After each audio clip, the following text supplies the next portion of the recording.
ओम नमः शिवाय। हर हर महादेव।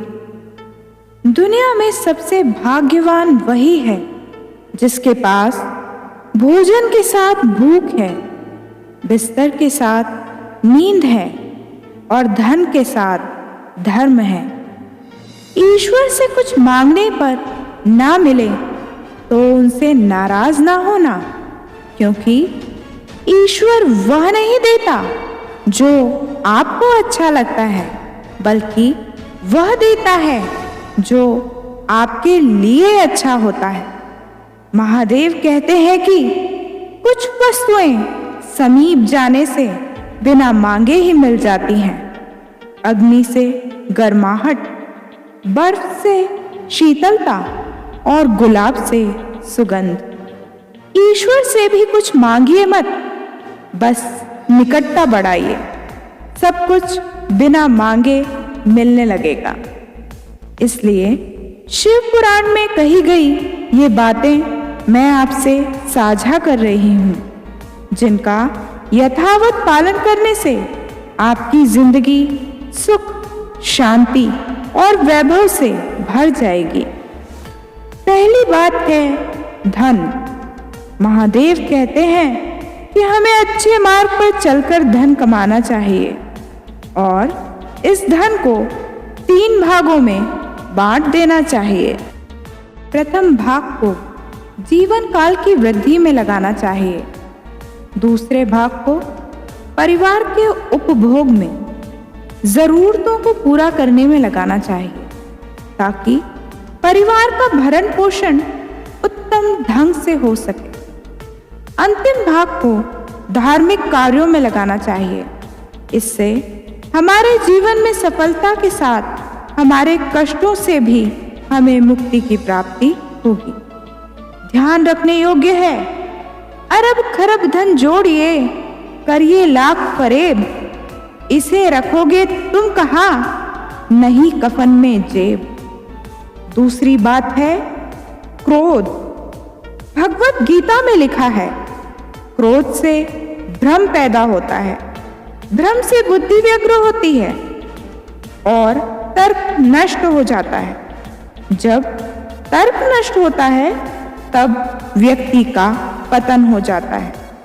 महादेव कहते हैं क्रोध में इंसान का विवेक नष्ट हो जाता है और यही उसके लिए संकटों का कारण बनता है। अतः क्रोध ना करके खुद को संयमित रखने का प्रयास करें। तीसरी बात है भोजन। शिवरात्रि के व्रत करने से व्यक्ति को भोग और मोक्ष दोनों प्राप्त होते हैं।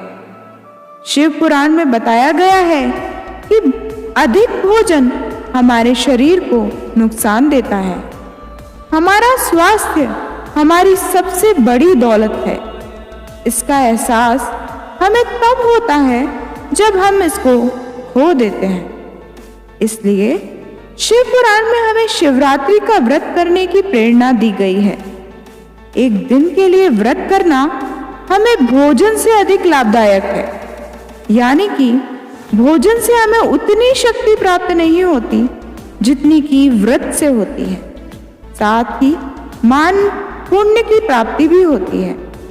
पुण्य कर्मों से भाग्य उदय होता है और व्यक्ति सुख पाता है। चौथी बात संध्या काल, यानी कि सूर्यास्त से दिन अस्त तक का समय भगवान शिव का समय है।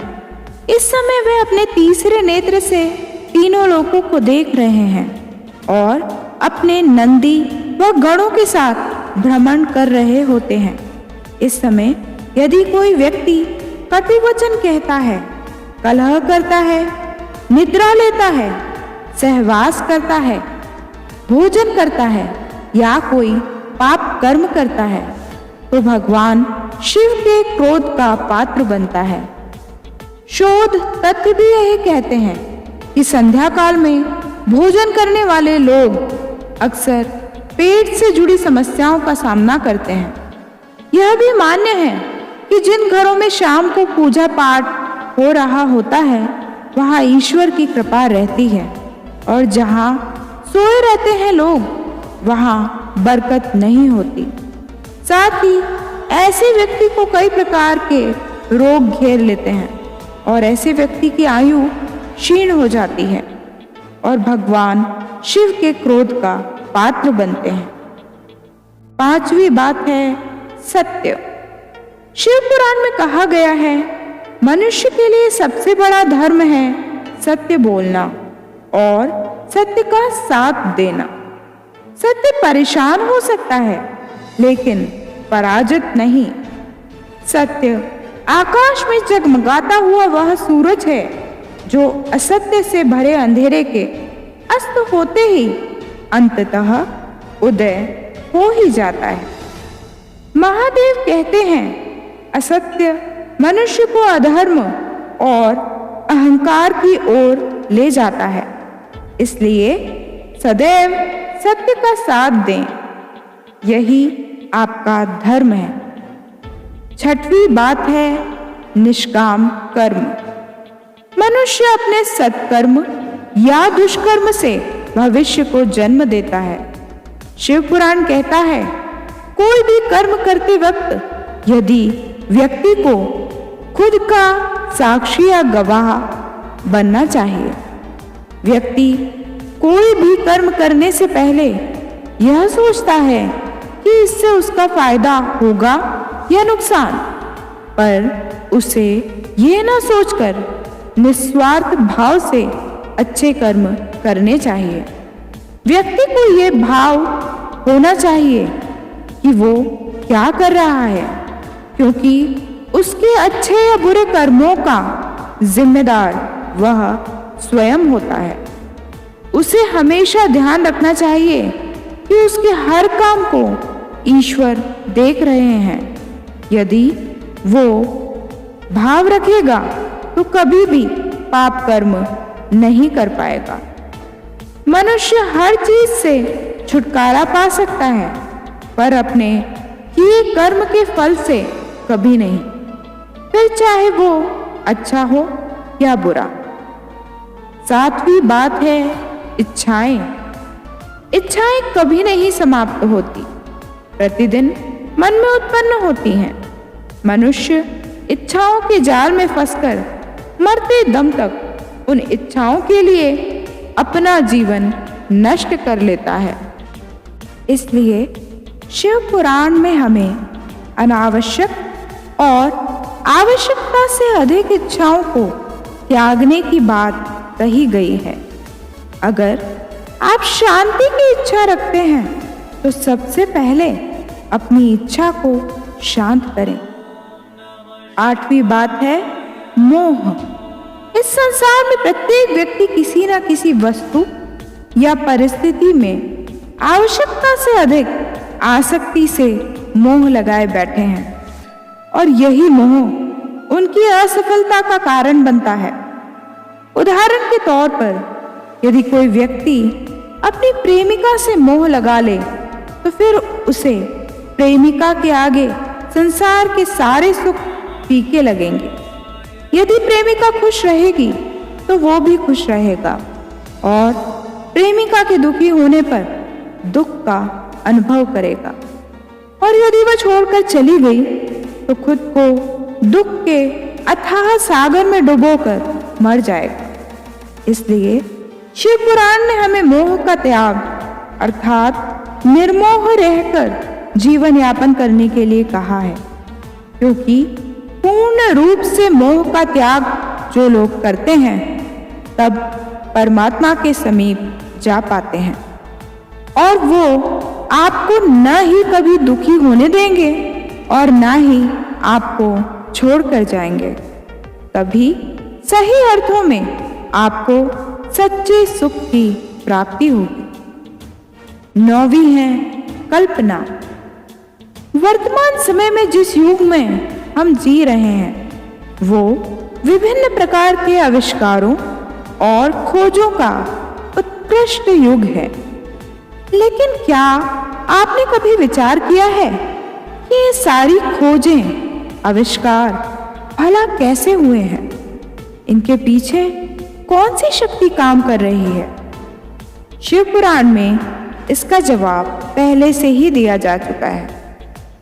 इसमें बताया गया है कि किसी भी आविष्कार, खोज के पीछे कल्पना शक्ति काम कर रही होती है। संभवतः इसलिए महादेव कहते हैं कि एक ज्ञान से अधिक कल्पना का महत्व है। हम जैसी कल्पना या विचार करते हैं वैसे ही बन जाते हैं। इसी आधार पर देवाधिदेव महादेव ने योग और ध्यान की 112 विधियां विकसित की थीं। इसलिए मनुष्य को चाहिए कि सदैव ही बहुत उत्कृष्ट और सकारात्मक कल्पना करे, ताकि वो मूर्त रूप में साकार होकर संस्कारों को एक नई दिशा प्रदान कर सके। 10वीं है मनोवृत्तियां। शिव पुराण में बताया गया है कि जब तक मनुष्य अपने मन के अधीन रहता है, तब तक वो द्वेष, ईर्ष्या, अपमान, राग, हिंसा जैसी तमाम प्रकार की पाश्विक प्रवृत्तियों से घिरा रहता है। किंतु जब कोई मनुष्य अपनी इन प्रवृत्तियों का त्याग कर देता है तो बहुत ही उत्तम अवस्था में पहुंच जाता है, जिसे सच्चिदानंद कहा जाता है।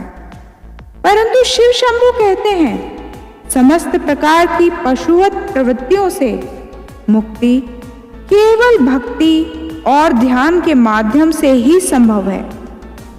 तो बंधु, ये थी वो 10 बातें जिनका सही अर्थों में अपने जीवन में समावेश करने से निश्चित ही आपका जीवन सुखमय हो जाएगा।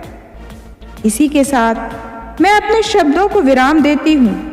आशा है वीडियो पसंद आया होगा, तो वीडियो को लाइक, शेयर तथा चैनल को सब्सक्राइब करके बेल आइकन प्रेस कीजिएगा, ताकि आगे आने वाले महादेव के वचनों से आप वंचित न रह जाएं। मिलते हैं अगले वीडियो में। तब तक अपना ख्याल रखिए, स्वस्थ, मस्त और प्रसन्न रहिए। जय शिव शंभू, जय भोले।